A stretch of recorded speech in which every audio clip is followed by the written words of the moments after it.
Friends अगला topic पढ़ते हैं जो कि है आपका पेयर वर्ड्स के बारे में। देखिए दोस्तों, पेयर करता होता है दो लोगों का ग्रुप। यानी कुछ वर्ड्स ऐसे होते हैं जो साथ में यूज होते हैं, फिर भी उनके साथ कौन सा वर्ब यूज किया जाता है? सिंगुलर वर्ब यूज किया जाता है। इससे पहले अपन जो पढ़े थे उसमें क्या था कि अगर दो सिंगुलर सब्जेक्ट एक साथ यूज होते हैं तो उनके साथ हमेशा प्लूरल वर्ब यूज होता है, हमने कहा था। लेकिन इंग्लिश लैंग्वेज में कुछ खास ऐसे वर्ड्स होते हैं जो कि एक साथ यूज होते हैं एंड के साथ भी, यानी कि वो पेयर वर्ड्स में आते हैं। दोनों सिंगुलर सब्जेक्ट ही रहेंगे, उनके साथ एंड भी यूज होगा, लेकिन उनके साथ हमेशा जो वर्ब यूज होता है वो हमेशा सिंगुलर वर्ब यूज होता है। ठीक है, ये स्पेशल एक प्रकार का अपवाद एक्सेप्शन आप मान सकते हो। कुछ ऐसे खास वर्ड्स होते हैं, पेयर वर्ड्स होते हैं, जो कि दो सिंगुलर सब्जेक्ट है, साथ में एंड भी यूज हो रहा है, पेयर वर्ड्स उनको हम बोलते हैं। लेकिन उनके साथ जो वर्ब यूज होगा वो कैसा वर्ब यूज होगा? सिंगुलर वर्ब यूज होगा। ठीक है, जैसे कि देखो, screaming and shouting is not good for health. ये क्या सही है कि गलत है? बिल्कुल सही है। अगर आप इससे पहले देखोगे, स्क्रीमिंग है, शाउटिंग है, दो सिंगुलर वर्ब यूज हो रहा है, साथ में एंड के साथ आ रहे हैं, तो इनके साथ तो आर लगना चाहिए हेल्पिंग वर्ब के रूप में, लेकिन लग क्या रहा है? इज लग रहा है। Screaming and shouting are not good for health. देखा जाए तो ऐसा होना चाहिए, लेकिन ऐसा नहीं होता, ये स्पेशल केस है। कुछ वर्ड्स होते हैं, खास वर्ड्स होते हैं जिन्हें पेयर वर्ड्स कहा जाता है।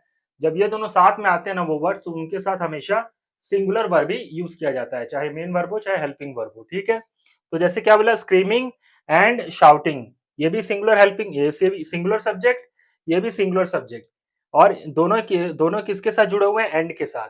दो सिंगुलर सब्जेक्ट एंड के साथ यूज हो रहे हैं, बट इनके साथ वर्ब कौन सा यूज हो रहा है? सिंगुलर वर्ब यूजर है, क्योंकि ये स्पेशल केस है। तो ऐसे बहुत सारे वर्ड्स हैं जिनके साथ हमेशा सिंगुलर वर्ब यूज होगा। पेयर वर्ड्स होना तो चाहिए उनके साथ प्लूरल वर्ब यूज, लेकिन इंग्लिश ग्रामर में स्पेशल केसेस में कुछ पेयर जो वर्ड्स है, उनका जो ग्रुप है, उनके साथ हमेशा सिंगुलर वर्ब ही यूज होता है। जैसे कि screaming and shouting is not good for health. ये दोनों सिंगुलर सब्जेक्ट हैं, साथ में एंड यूज हो रहा है, इनके साथ हमने कौन सा वर्ब यूज किया? सिंगुलर वर्ब यूज किया। होना था प्लूरल वर्ब, लेकिन अब कौन सा यूज हो रहा है? Singular verb. क्यों? क्योंकि ये कुछ खास वर्ड्स है, इनके साथ हमेशा कौन सा वर्ब यूज होगा? Singular verb. आप पहले इतना नोट कर लेंगे, फिर मैं आपको पूरे वर्ड्स लिखवा देता हूँ, पेयर वर्ड्स। ठीक है फ्रेंड्स, तो इतना नोट कर लीजिए आप लोग। तो फ्रेंड्स, ये कुछ खास पेयर वर्ड्स है। ठीक है, ये भी सिंगुलर सब्जेक्ट है, दो सिंगुलर सब्जेक्ट है, उन सभी के साथ एंड यूज हुआ है।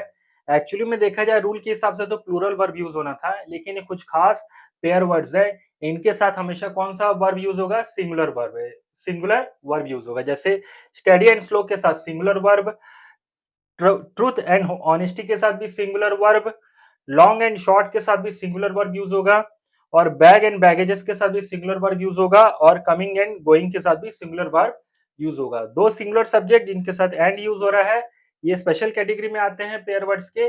इसीलिए इनके साथ जो वर्ब यूज होगा वो कौन सा वर्ब यूज होगा? सिंगुलर वर्ब यूज होगा। याद रखना, सिंगुलर वर्ब, प्लूरल वर्ब नहीं होगा। ठीक है फ्रेंड्स, नोट कर लो इतना।